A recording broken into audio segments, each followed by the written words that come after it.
တော်လန်ကြီးကိုယူသွတ်လို့လုံနေတဲ့လူတွေတယောက်မှမပါပါဘူးရှင်အဲ့ဒါလေးကိုစာလေးနဲ့ဖတ်ပြပါမယ်ယူသွတ်မှုမဟုတ်ဘူးတော်လန်ကြီး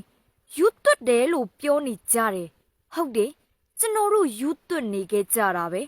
အမိအဖကိုထားခဲ့တာမချစ်လို့မဟုတ်ဘူးမတရားမှုကိုငေါ့မခံနိုင်လို့ချစ်ရသူကိုခွဲခါခဲ့တာနှလုံးသားမရှိလို့မဟုတ်ဘူးနှလုံးသားကိုမိတဲ့ပြစ်ပြီးအမှန်တရားကိုရွေးမိခဲ့လို့ပဲဘဝအိမ်မက်တွေကိုမြေတစ်ပြင်လုံးနဲ့လဲလှယ်ခဲ့ကြတယ်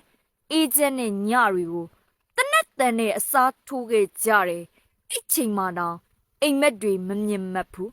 သွေးနဲ့ရေးထားတဲ့မနှက်ဖြံကိုပဲမျက်လုံးပိတ်ပြီးမြင်နေခဲ့ကြတာပါ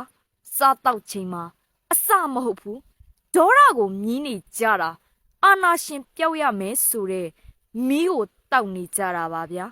လမ်းလျှောက်တိုင်းခြေလမ်းတိုင်းကမိကွန်းတစ်ခုအဖြစ်ဘယ်နေ့လဲလွတ်မြောက်မဲ့နေ့လဲမကြောက်ဘူးလားလို့မေးလာခဲ့ရင်ကြောက်တာပေါ့ဗျာ